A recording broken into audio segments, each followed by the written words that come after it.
All right, getting that started. Okay, so sorry about that. All right, let's go ahead and jump right in to how it works. All right, so how this Ultimate Launch 2.0 series is going to work is each week we will cover a different topic. And at the end of each session, you are going to receive an assignment. Each assignment is worth points. So at the end of each week, you're going to have a homework item to do. If you complete your homework item, which again, I can't require any of you to complete your homework assignment, but it's totally up to you how you want to incorporate that into your business. But if you do complete it, you are going to earn points throughout our 8-week session. So when you earn 10 points throughout the session, there's going to be more opportunities than just, 10. And the training is completed and you've done all 8 weeks, we're going to go ahead and get you a custom Realty ONE Group jacket personalized with your name and 50 postage paid postcards. Do keep in mind that you can only get this one time.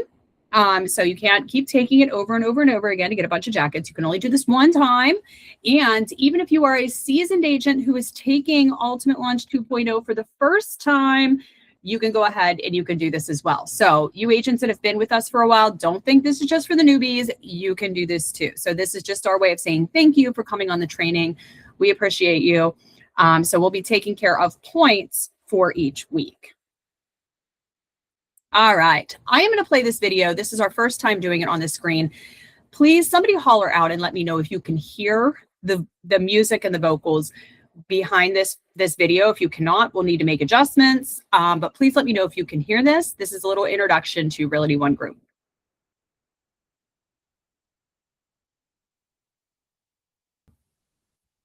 Cannot hear anything. Can't hear it. Can't hear it. Nope. All right, hold on one sec. This tells me we need to do some type of adjustment. Hold on one second. All right, how do we make it so that you guys can see it? I was afraid of that because I'm using 2 screens. Hold on one sec. Let me try to disconnect and use one. All right, I'm going to try this again. Please let me know if you can hear anything.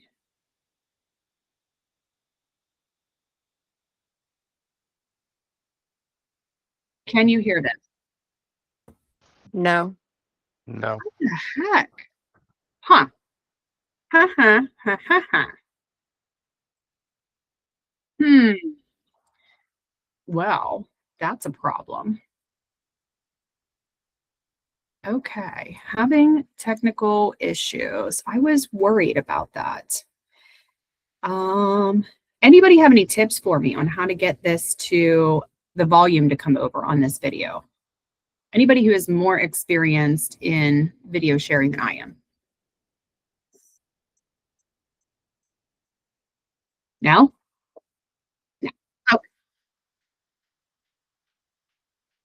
Okay, we're going to go to, what's that? I would just throw it. All right, we'll work on that. We'll work on that. All right, let me get my screen back up here so that I can actually function properly. So sorry that little video did not function the way it was supposed to. But you know what? We're going to roll with it. All right. So the business of real estate, building a real estate career the right way from day one. You're going to see some of our amazing agents in the photos throughout this training. I see some of your faces on here that are on the call today. Look at how handsome you guys are. All right, so this week is all about the foundations of real estate, what it means to be a real estate agent and doing things the right way. So very first step to your real estate career is having the right mindset. And often we find with real estate professionals, you either have a real estate mindset or you have a hobbyist mindset. Okay, so if you have a real estate mindset, you're treating real estate like it's a real business. You have set hours, just like any other career path that you may choose. You have real systems and real structure. You track your numbers, you track your performance, you invest in your education, tools, and growth, and you build long-term stability. You track your income and expenses like a boss. So this approach creates income, freedom, and longevity, where the hobbyist mindset, and we do see this a lot, Works real estate when it's convenient. Okay. Maybe I'll do it today. Maybe I won't do it today. Or I get up in the morning and I have no real plan. I'm just going to wing it. That's the hobbyist mindset. There's usually no consistent schedule or lead generation plan with hobbyists. They're reactive instead of proactive. Reactive means that you only kind of jump up and make a difference or do something when a situation occurs or a lead presents itself, where being proactive is understanding that you need to have a clear path, a clear defined route to your goals. So what happens is inconsistent income and unpredictable results. And the hobbyist treats real estate like a side gig. This approach leads to burnout, frustration, and early exit from the industry. And this is a huge problem in real estate. Real estate has one of the highest turnover rates of any industry that we currently have, the highest turnover rate. I'm sure that if you pay attention enough, you'll see that 10 agents will get their license. But if you fast forward 2 years, you'll be lucky if one of those agents is left in the business. And I can tell you from my own personal experience over the last 20 years is mindset is everything. Deals are not going to fall into your lap. Your family and friends are not going to buy and sell from you just because they like you. It's not going to happen. Business is business. Personal relationships are personal relationships. You have to work for every deal that you get. And that's going to start with your mindset, coming up with good systems, structures, and set hours like you are working for anybody else. Yes, Renee. My cousin, Missy, who was in real estate, always blamed that very point that you just made, that if her friends and family won't purchase from her, then that's why she couldn't make it. Mm-hmm. So that's why she said she got out. I hear it a lot. And chances are your friends and family are actually less likely to buy from you because they don't want to mix their personal relationship with their business relationships. Would you believe that? They're less likely, not more likely, not to buy from you. Some of my worst transactions has been from family and friends. Oh, hallelujah, girlfriend. I feel that. Right? And Jamie, tell me why. I'll give you my opinion when you're done, but tell me why you think that happens. Well, on top of it, they want you to do everything for free because, well, we're family. So this isn't how you actually make money. This is my job. This is how I make money. But they want you to do everything for free. And all of a sudden they expect you to be Wonder Woman and their expectations are way too high. Mm-hmm. Yep. They want you to drop everything. Now, keep in mind, I'm not telling you not to work with your friends and family. I'm not saying that. Okay. I have done amazing transactions with my friends and family year after year after year. My dad is my biggest client, my biggest advocate, my biggest cheerleader. I would not be in the seat I am in today without his love and support. I would not. But there have been a few of my family members who I love and respect dearly. I would not represent them in a real estate transaction if you paid me triple. I would not, because it would just ruin our personal relationship, right? So the very first thing I want you to think about is that your friends and family members are not your source of business. They are, however, your source of referral. Okay. So your friends and family will refer a ton of business to you, a ton. They will be your biggest advocates, but also don't let it derail your career when your sister or your cousin or your nephew or whoever, or your best friend from college lists their home with somebody else, because that's what's going to happen. And a lot of times it will completely devastate a real estate agent because you take it personally. Can't take it personal. The real estate agent mindset, getting yourself in that right space, understands. You will understand, and you will understand by the end of this 8-week training, that your sphere of influence, which we are going to deep dive into, is your source of referral, not your source of business. But the very first thing you have to do is set your hours, set your systems, set your structure. Okay. to get in that real estate agent mindset, because you're going from a clock in, clock out job, whatever you did before you got here. 90% of us clocked in, clocked out. And at the end of the week, we work so many hours, you get paid so many dollars for those hours, and this is your paycheck. Okay. But you had somebody else standing over top of you saying, you're working from 9 o'clock until 4 o'clock today. So you better get here by 9, you better leave by 4. And this is what is expected from you during those work days. Well, real estate is exactly the same thing. The only thing is you don't have me, who's your broker, telling you what to do. Okay. It gives you the freedom to set your own hours, but it also gives you the freedom to derail your own career. So you need to set your working hours just like any other business, and you are accountable to yourself and to your clients. So if you are not busy showing homes, listing homes, or closing homes, then your hours should be structured so that you are finding ways to do those items. It's not let's sit back and watch an episode of Maury or I don't know what people watch these days on TV, because I don't have cable, but it should be money producing activities from the time your start date starts until the time your ending day ends. Money making activities to get those offers, listings, and closings. All right, part-time versus full-time. I'm going to give you the truth behind this because, and this is like a hot button topic. So there is a rebuttal for this on like 1,000 corners from different people. Part-time versus full-time reality is that part-time does not mean that you're unprofessional and a bad agent. And full-time doesn't guarantee that you are a good agent or professional. That's the truth of the matter. Part-time does not equal demise of your career, and full-time does not equate to success. You can be a part-time agent and still do more business than a full-time agent. The difference is your commitment, your systems, and your consistency. So how you are running your business makes the difference.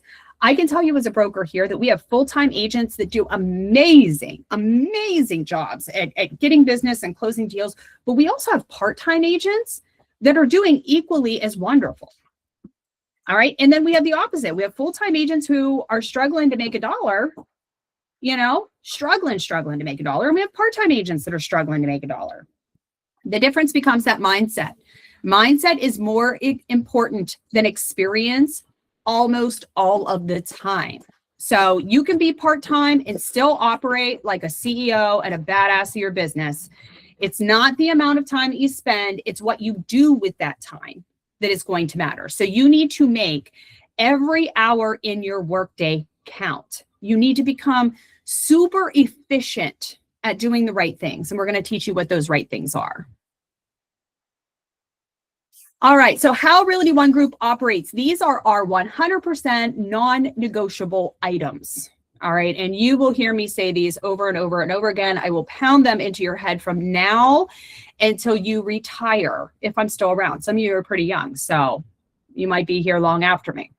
Legal compliance. We follow the laws at all time. When in doubt, we consult the broker or our legal counsel, okay? We follow the laws at all times. So when in doubt, you need to pick up the phone and call me. If I don't know the answer, I will call Ed, our in-house counsel, to get that answer for you. Okay, we pay to have an attorney on indefinite retainer for our brokerage because we want to ensure we're following the laws at all times. Okay, ethical standards. We treat people fairly and honestly at all times. Everyone matters. Everyone matters. Agent and client safety. Safety is always a primary concern. We keep each other, ourselves, and our clients safe at all times. When in doubt, there's probably something wrong. I want all of you to get really good at listening to your internal voice. If something feels off, if something doesn't feel right, you're probably right. Okay, so you need to remain safe at all times. And disclosure, we are committed to disclosing all material known facts to the consumer always and every time. We do not lie, we do not hide, and we do not sugarcoat what's going on with a home, especially any material known facts with the property or any type of ownership interests in property. Disclose every time. It is the law. These are not optional. These are foundational. So please make sure that you are legal, ethical, and safe at all times. Legal, ethical, and safe. Why do we stand on these foundations here at Realty One? And that's because compliance protects you, the client, and the brokerage. Non-compliance issues put you and your livelihood at risk, as well as every other agent and staff member that works at this brokerage. Taking shortcuts creates unnecessary risks to you and to your clients. Risk creates liability, and liability ends in lawsuit, which ends careers. Okay, so if something feels questionable, pause and ask. Your brokerage support structure, you are never alone. So all of you know who I am. I am the broker of record. I am always available to answer any of your questions, have one-on-ones with you if you'd like to schedule those in. I'm always at a different office every day of the week, so you can pop in and see me. Just ask where I'm going to be. Your mentor can help you navigate the first steps of your career from open houses to your first offer. Your transaction team helps you stay state and federally compliant with all of your transactions. And the rest of your support staff is made up of accounting experts, growth managers, and sales coordinators to help you grow. If you need any additional support, please pick up the phone and call any person on your support staff, or pick up the phone and call me. I'm always available. Do not feel bad about calling me. That is literally my job, is to be here to support you. So I hear from a lot of agents that says, oh, I didn't want to bother you, and then they're in a pickle. Well, it's a bigger bother now. So I would rather you call me in advance, not when you're in the mud and you need to be dug out. All right, what commission to charge clients? Real estate commissions are negotiable. There is no standard or set commission. You learn that all in your licensing courses. Commissions must always be negotiable. Side note on that is commissions are negotiable, which means both parties can negotiate them. So a common misconception is that the consumer can negotiate the commission, which is true. But guess what? So can you. So if a client tells you, I'm only willing to pay X amount of dollars for you to sell my home, and that is really not enough for you to cover your business expenses, you have the right to come back and say, no, I prefer that we do this instead. Or if you guys are stale stock on it, you can turn around and walk away. You don't have to take the listing. So there is no set standard. There is no set commission. We will use in trainings a lot of times, random numbers. I just have to fully disclose those are just that. They're hypothetical numbers.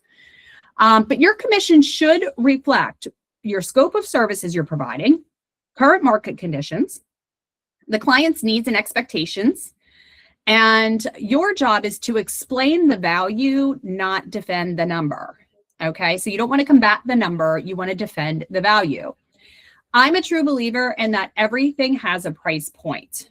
So as you're negotiating your commission with a client, that should be reflected up or down based on what you're providing that client. So, and if a commission needs to be lower, then you have the right to negotiate marketing items out that would traditionally cost you money to your business. So using a commission menu. So Realty ONE Group provides a commission menu as a guide. The menu outlines service options and structures, and it helps frame professional conversations with a client. The commission menu is always available on roguagent.com. Please use this menu as a tool and not a script. So here's a example of our marketing plan. And this helps you start those conversations with clients. Again, this is just a guide. It shouldn't be a script. This is not, something where Realty ONE is saying you have to use this. That's not what this is. But I think this puts it out really plainly of like what's expected at what commission rate. So you can see the bronze program. They get an MLS listing, IDX feed, showing coordination, professional style photos.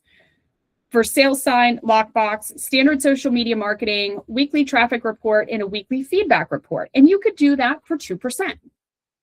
Where in comparison, if you go the whole way up to gold, that's including a little bit more. That's including a professional photographer's photos, drone photography, virtually staged photos, video walkthrough, 3D, like you're pulling out all the stops on the gold program.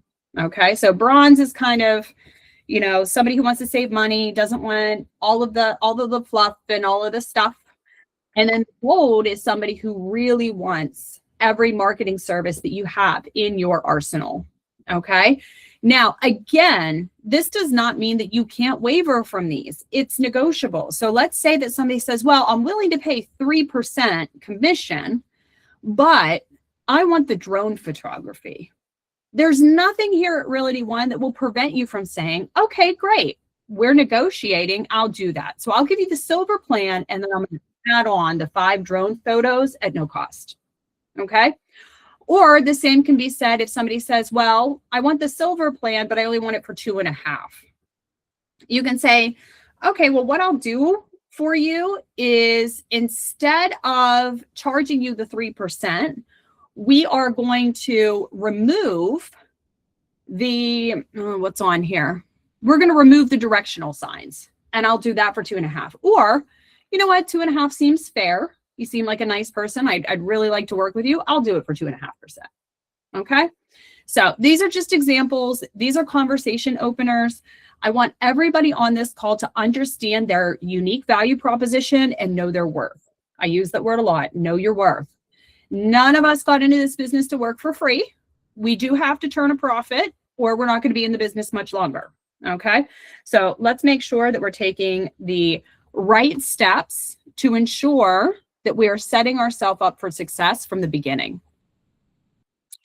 Understanding commission structures. Before I move on, does anybody have any questions or anything to add when it comes to charging clients commissions?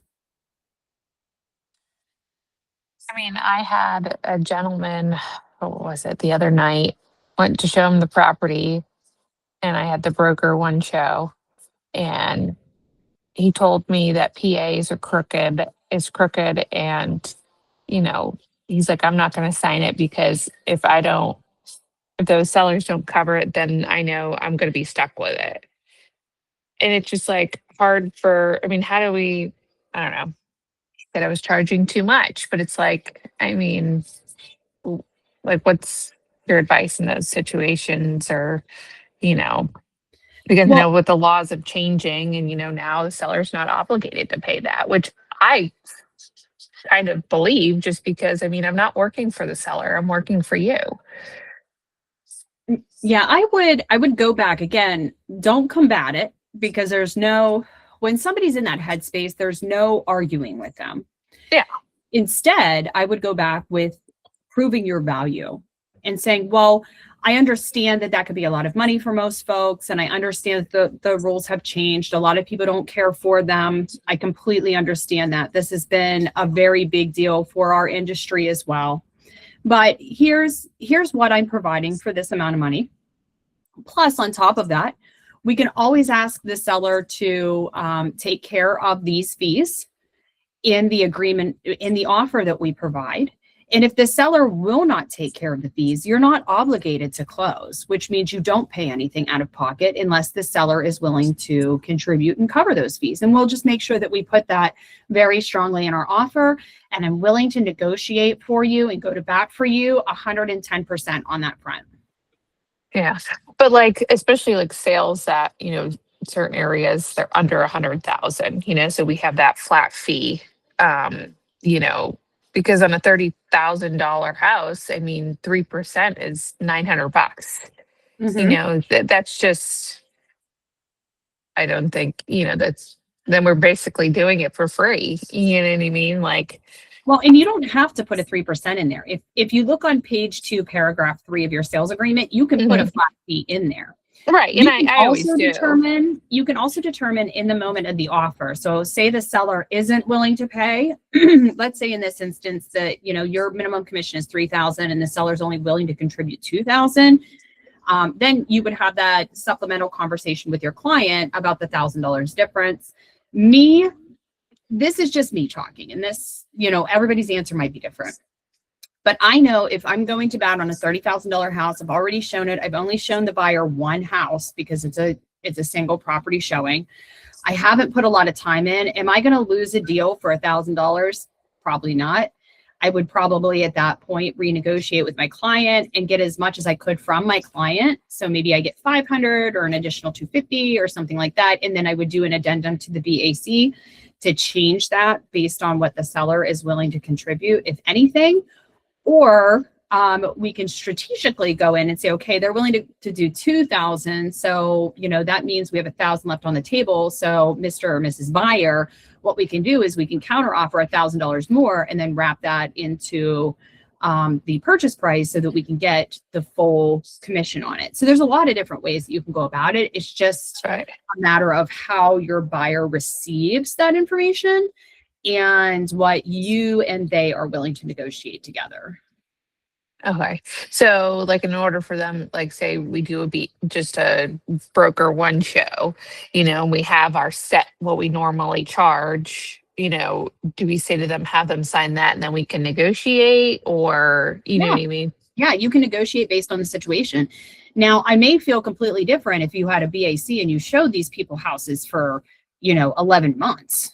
Right. And they've been nothing but a pain in the tush the entire time. I may feel a little bit differently.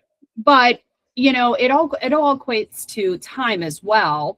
Do I lose the client over a couple dollars? Probably not. Probably not. Am I going to close it? Me personally, I'm probably going to close it. I'm going to try to stand up for myself and get what I can. But me personally, I would try to get it closed. But again, I think it's all relative to the situation and to the person too. Yeah. Okay. So, use your own best judgment. I never want anybody to work for free. If you work for free, you will go out of business each and every time. But also use your best judgment too, and don't get emotionally wrapped up into it. Make it a strategic business move. Like, how many hours have you spent? What do you have to do from this point forward? Is there room to negotiate or meet in the middle somewhere? Okay. So always try to meet somebody in the middle if possible so that they feel like I've given them something, but I feel pretty whole too. That's the best case scenario. But at the end of the day, some people are just going to be difficult and they're never going to understand your value. And if that's the case, if somebody doesn't understand your value, we all know as real estate professionals that clients can fire us. Well, guess what? You can fire clients too. And I have in my career, I have fired clients. And if you need to fire a client, please come see me. There's a right way to fire a client and there's a wrong way to fire a client. So we'll work through that together to ensure that you're protecting yourself and you are exiting the relationship as respectful and as professional as possible. So, all right, let's calculate some commission structures. Okay, so you've gone through, you've negotiated your contract, you wrote an offer, you closed. And now you need to know what you're getting paid. And I just want to make sure I've added this into Ultimate Launch because I want to. And I know you guys have all done this when you onboarded. Some of you have closed deals before, but I always just like to make sure that you understand how you are getting paid. Okay, so for this example, we're going to assume that an agent sold a house at $175,000 at a 3% commission rate. Again, that's not a standard rate. I have to be very intentional with this because brokers are getting sued for this all the time. This is a hypothetical commission. This is not a standard commission. And they charge the required $685 broker fee. For you guys who are new, you are required to charge the client $685 broker fee at each and every closing. Okay, so if you represent both the buyer and the seller in a transaction, both parties must have $685 on their side of the ALTA. Okay, so let's take a look. $175,000 times 3% equals a gross commission rate of $52.50. Then we add in the $685 broker fee collected because a lot of times it comes on the same check, and that is $59.35. So you go to closing, you got your ALTA, and then they give you a check for $59.35. All right, so that is the total amount of your check. So let's move on to the next part is how to calculate what you bring home off of that check. And we do have a few commission plans. So let's assume that you are on the 100% commission plan. So if the total amount of your check gross is $59.35, and then what we're going to do is we're going to subtract that $685 out. So that $685 broker fee was charged to the client in addition to your commission. Okay, so this is where people get tripped up. That $59.35 already includes what the client was paying the brokerage directly in addition to your commission. So that comes off. It's not a double negative. Okay, so remember, because I get a lot of questions on this, your check, your commission was $52.50.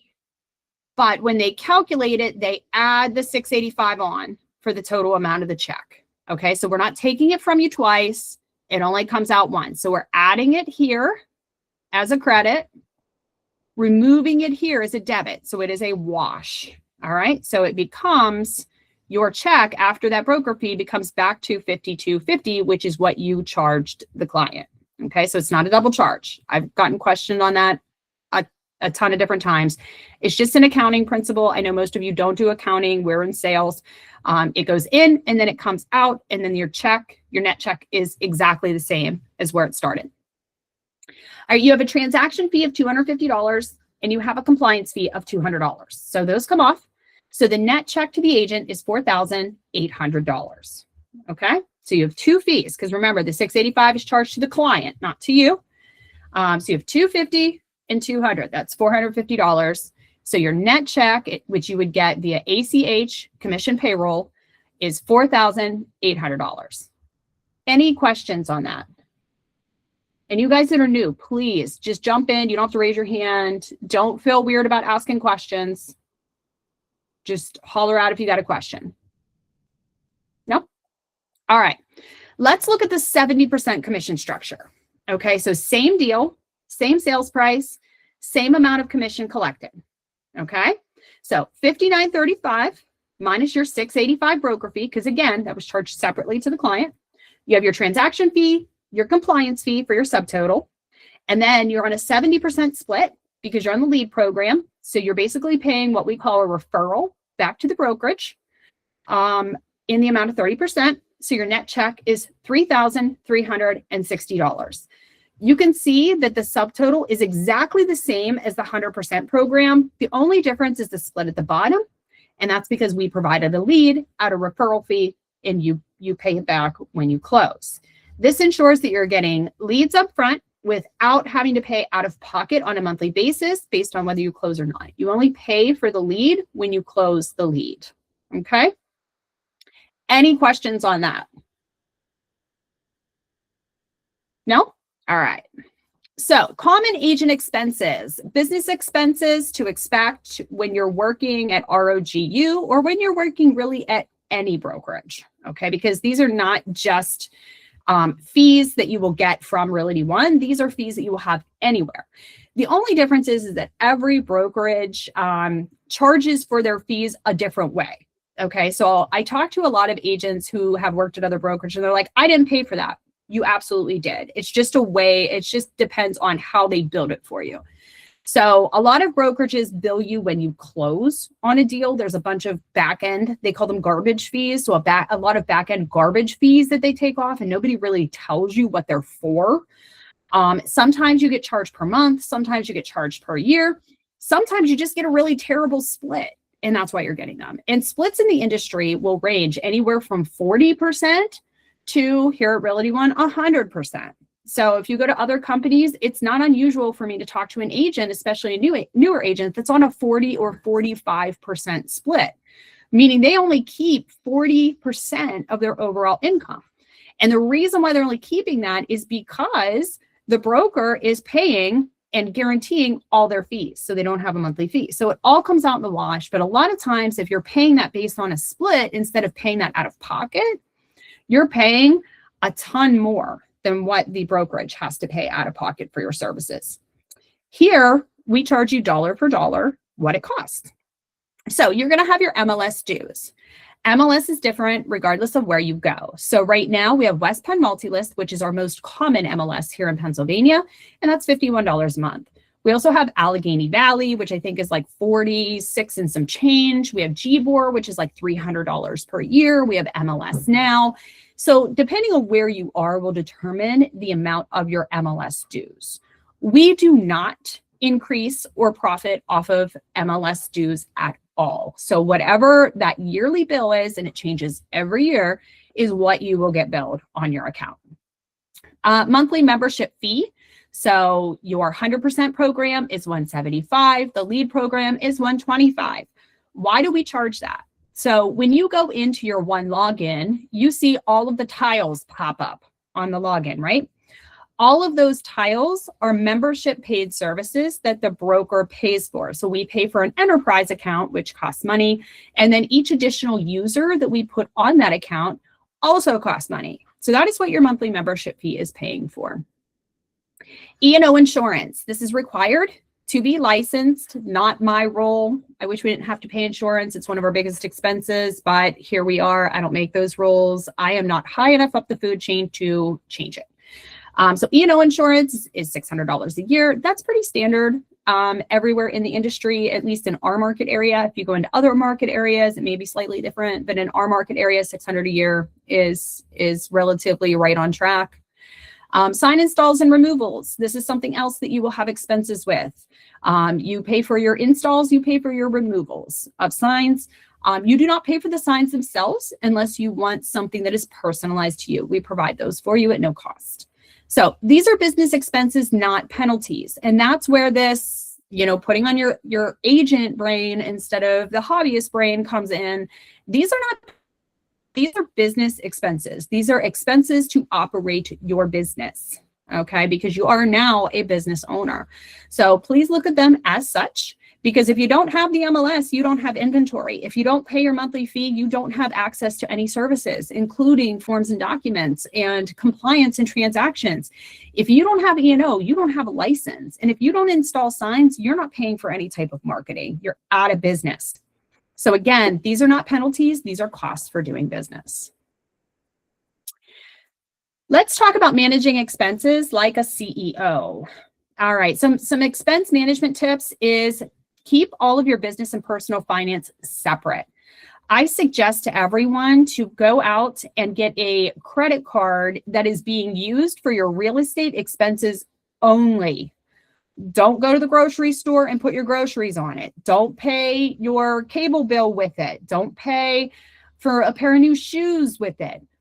Business expenses only, and put all of your business expenses on there. Trust me when I tell you, you will be so thankful that you did later on, because come tax time, that credit card and all of the fees on that credit card is what is going to go to your accountant for your write-offs for your taxes, okay?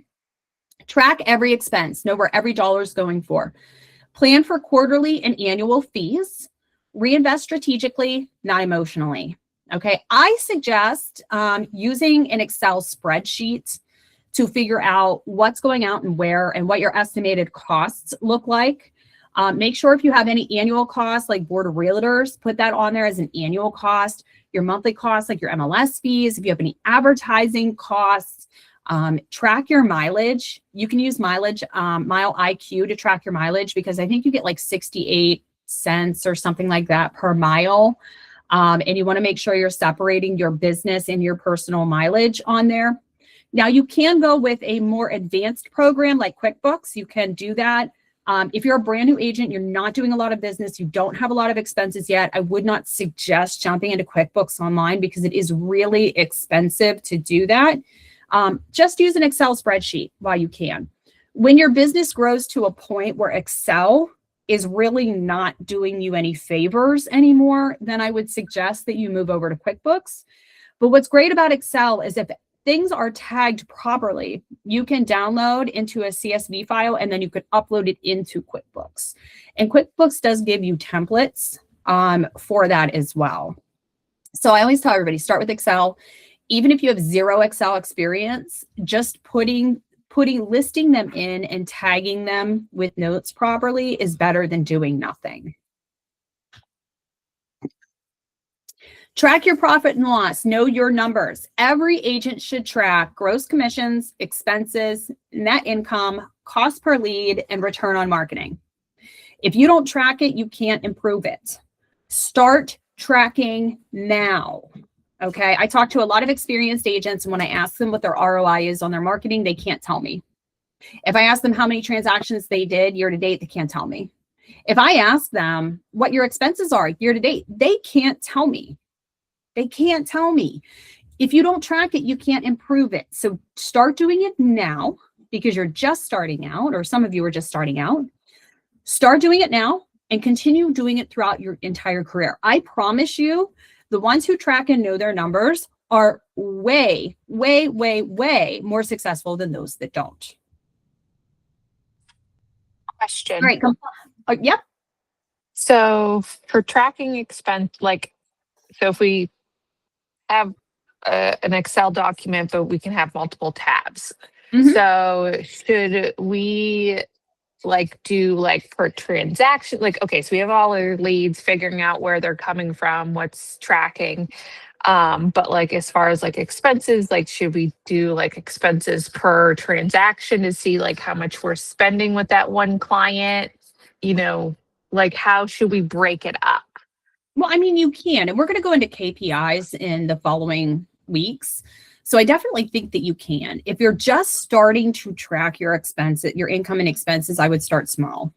So I Okay. wouldn't traditionally do it for every single property, but what you can have on your Excel sheet is you can have what's called a class. So in QuickBooks, you have a class, and you can tag that class with a property address. So let's say that your gross income is $3,000, and that's sales or commissionary income is what you have that in. And then you can put a tab that has class, and then you can put 123 Main Street, Elwood City, Pennsylvania, 16117. And then you have an expense in there, and the expense was photography.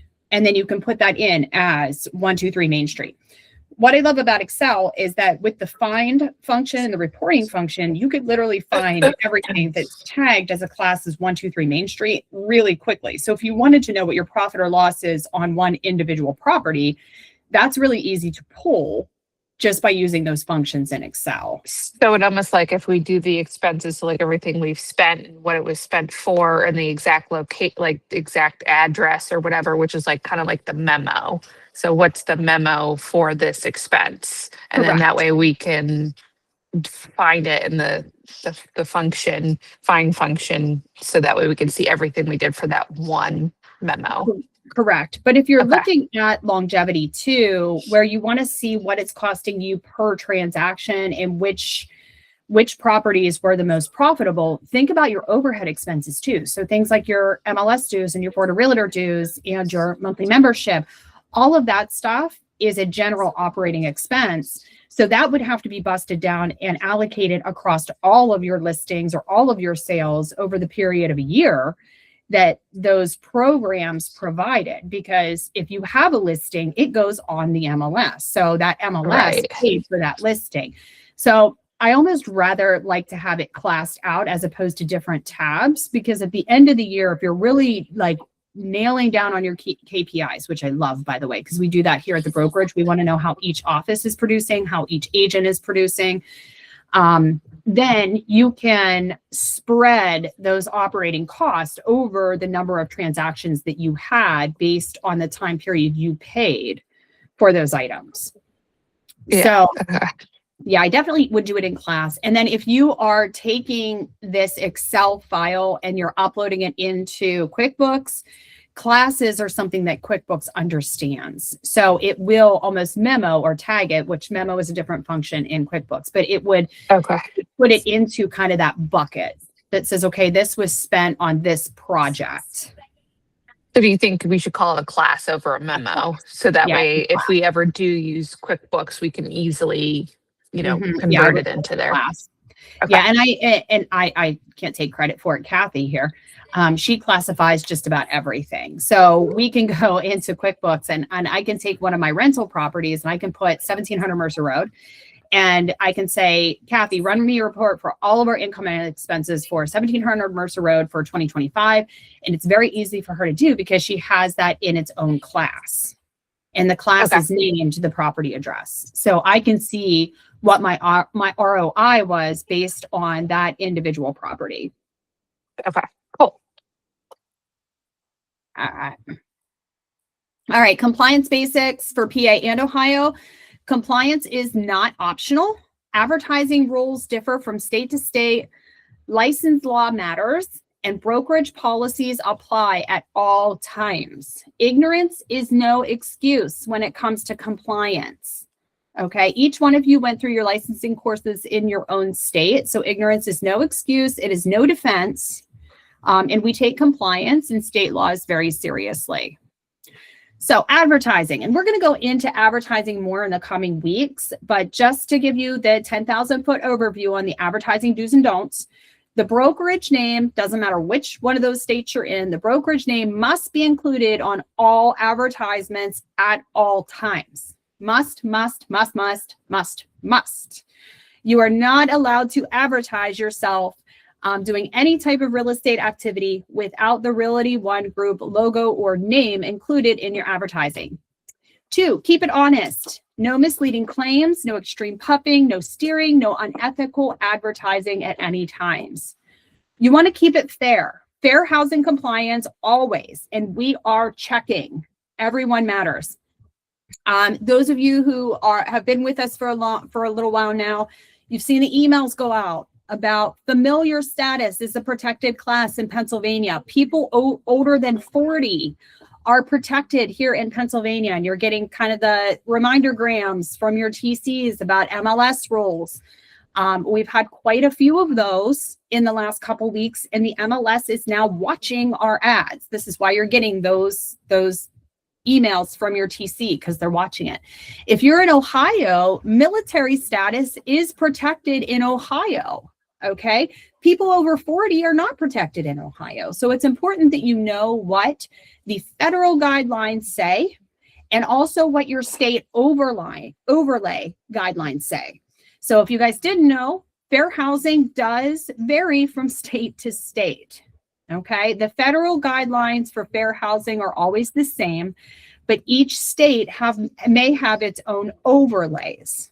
Okay. So make sure you know what those are. If there's a question as to what those are, please pick up the phone and ask. Make no promises, no guarantees, no promises, especially those you can't keep. What sends shivers up my spine is when an agent will put in the MLS description, completely dry basement. All right. And I'm going to share a little side note. I just saw this. I'm not going to name any names. Completely dry basement, gets no water. Okay. So a couple years ago, I listed a property that my father owned in Patterson Township. Okay. This was a flip property. This was a big project too. He had owned the property for about a year. We did not advertise anywhere that the basement was dry. Never. The basement was a general run-of-the-mill basement. I mean, we never seen any water down there, but really didn't guarantee it was not finished. It was just your run-of-the-mill. And it really wasn't a candidate to be finishable anyway, because the ceilings were a little low. You know, it was an older home that had been redone. So the home went under contract. The first buyers did a full home inspection. It did say on the home inspection that there was potential water getting into the basement from the exterior due to hydraulic pressure in the backyard. Okay. Didn't cause them to walk away from the deal, but I think their financing or something fell through. I can't remember really what happened. It was something weird. And then the first buyers had to exit the deal. So we put the house back on the market. We updated the disclosure that stated on there that the previous inspection had noted that there was some water, and then a few other things on the inspection. So we noted that on the disclosure.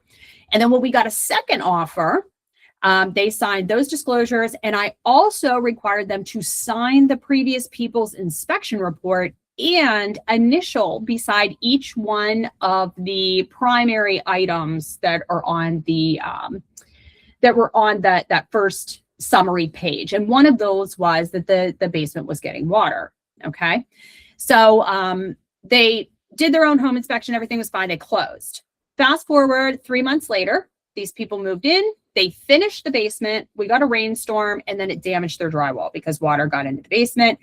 They ended up suing my client. and wrapping me into it because their basement got water and we did not disclose. Even though it was disclosed on the disclosure, it was disclosed on the home inspection. They got their own home inspection. They signed everything. They still sued. Okay. So I want to be very clear. The moral of the story is even if you don't make a promise, somebody can still wrap you into a lawsuit over something like this. Even if you over disclose, people will still wrap you into a lawsuit. Absolutely, under no circumstances do we make guarantees or promises for things that we do not know to be 120% true, and we especially don't make promises we can't keep in any instance. In any instance, even if a client tells you, oh, the basement is 100% dry, it's not in their best interest to advertise that. It's not in your best interest to advertise that because if your client gets sued, they're coming after you too.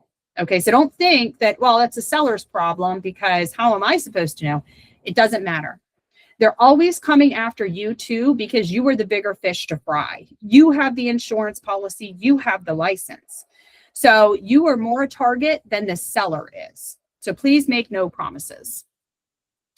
Anybody have any questions or anything to share on that? No? Okay. Legal do's and don'ts. Don't cross the line. An agent can explain the real estate process, share factual information, offer suggestions on repairs, provide guidance on market conditions, assist with paperwork from broker-approved templates provided, and market properties for sale with a contract. What agents cannot do? You cannot give legal advice. You cannot interpret contracts as an attorney.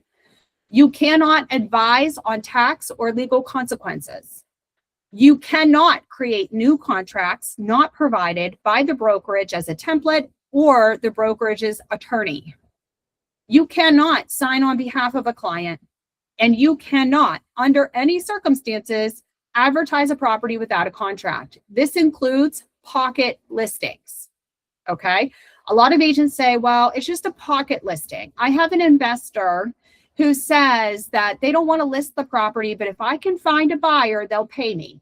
No, pocket listings are against the law. You are not allowed to advertise, not on the MLS, not in a flyer, not in an email, and not on Facebook. I see it on Facebook a ton. You are not allowed to advertise pocket listings. What you can do for those is that you can get a short-term listing contract that excludes the MLS, that excludes signage, that excludes being listed on Zillow or Realtor or somewhere else. You can do those, but you must have a contract to advertise a property. Now, can you advertise a property that you personally own? Absolutely, because you own it. You own it. You should have the document anyway, because that is what is required, but you own it. So fill out the document and put it in SkySlope, and then you're good.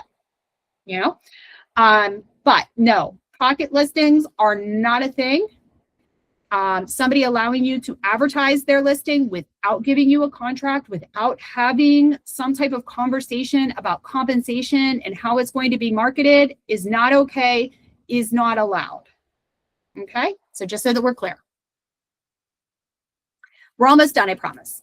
Agent responsibilities and best practices. Your fiduciary duties to the client are the following: loyalty, obedience, disclosure, confidentiality, accounting, and reasonable care. Okay? So if you want to make sure that you are working in an ethical manner, these are the pillars of your ethics: loyalty, obedience, disclosure, confidentiality, accounting, and reasonable care. You guys all learn these in your licensing courses. I want to be very clear on what fiduciary and ethical duties are. Loyalty to your client means do what they ask you to do, be loyal to them as long as it does not break the law. Okay?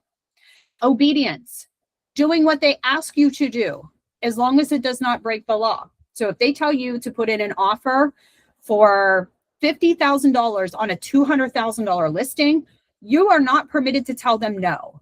You could tell them, hey, I don't really think that's the best idea. That's not maybe the best strategy. Here's my suggestion. But at the end of the day, if they want you to write that offer, guess what? you got to write the offer because you have to be obedient to your client. Disclosure, you are required to disclose any material known fact and any type of financial position that you have with the property or with the transaction. Confidentiality, you must keep all of their financial information confidential unless they give you permission to share it otherwise.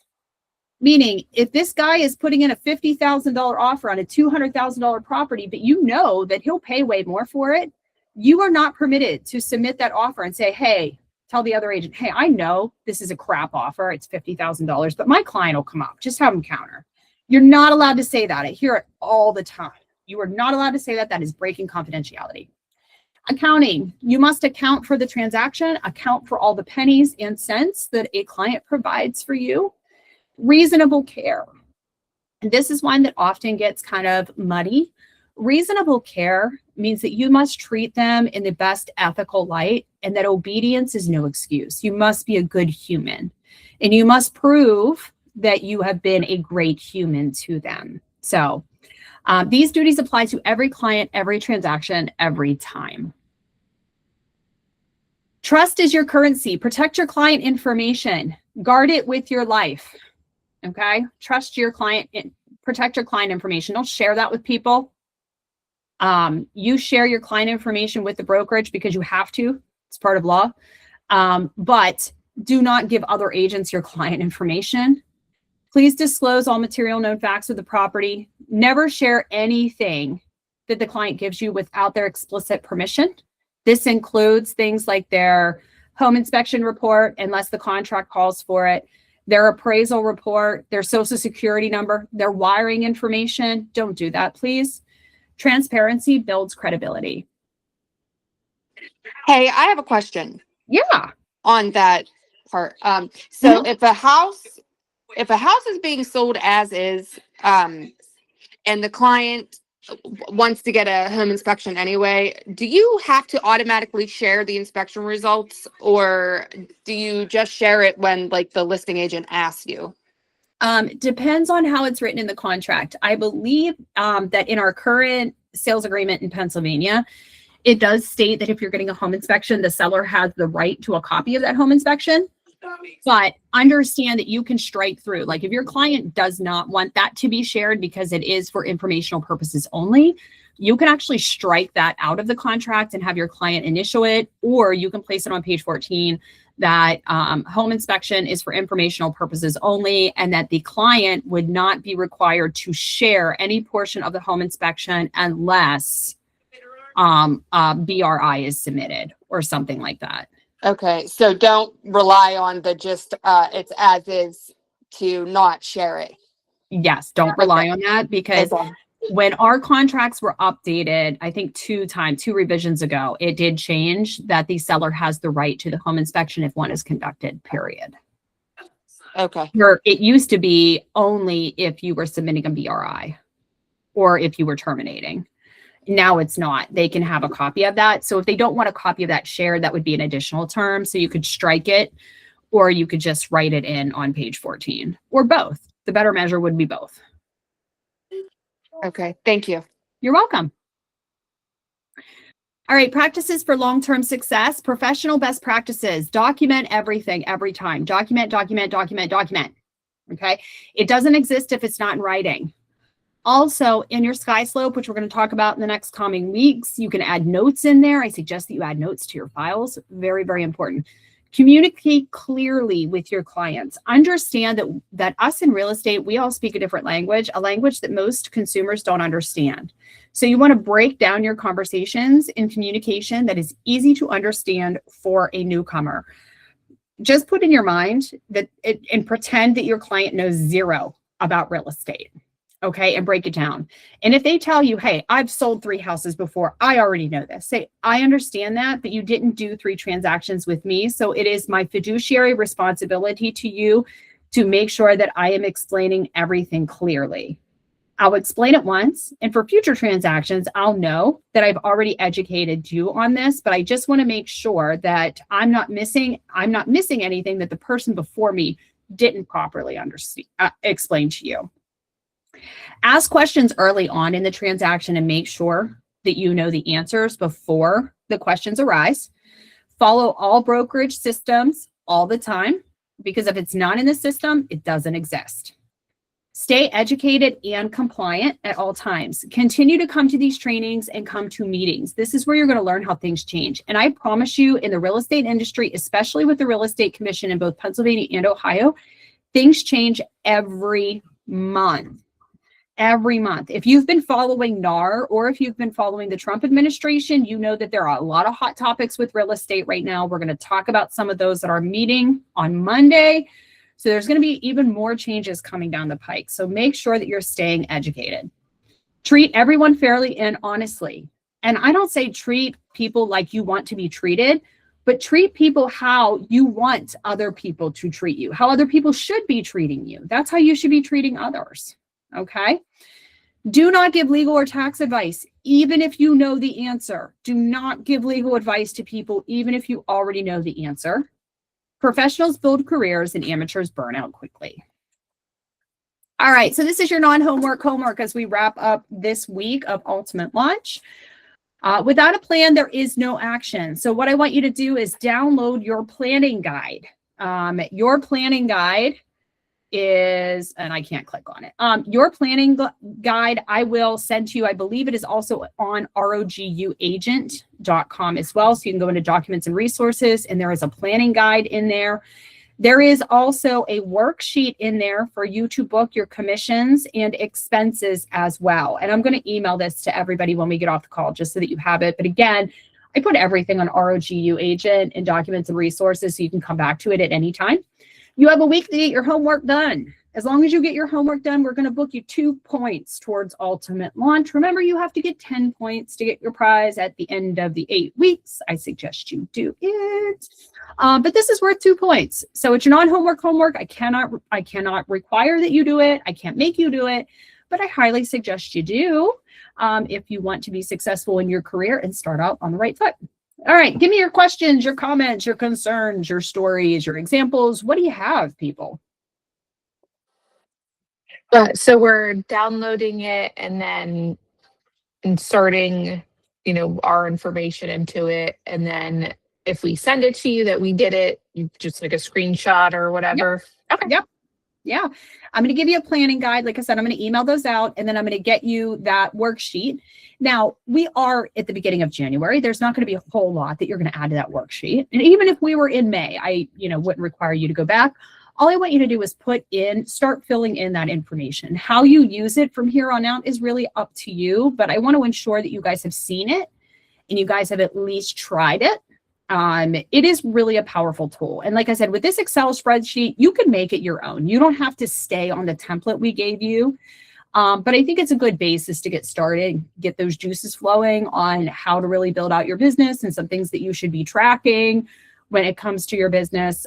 There's some personal stuff in there too. So you can start tracking your personal stuff if you want to. It's not required, but like I said, it's just a generalized template to really get you started to tracking your income and expenses.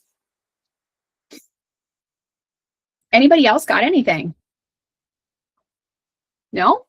All right. Well, thank you so much for joining our first episode of Ultimate Launch 2.0. I would love to hear your feedback from those of you who have done the original Ultimate Launch on how this one was different, if it had value to it, if it didn't have value to you, and the format of this one. Because I know last time we did a workbook, which could be a little challenging to see from the screen. So I was trying to do a presentation this time. So let me know your feedback, because we're learning and growing together all the time. So as I always do, I'm going to stay on the line here in case anybody has any questions they want to ask individually at the end. But if I don't see you today, have an amazing rest of your day. And thanks for joining me. Thanks, Christina. Thank you. Thank you. Thanks, Christina. Thank you. I thought that was really helpful. Very helpful.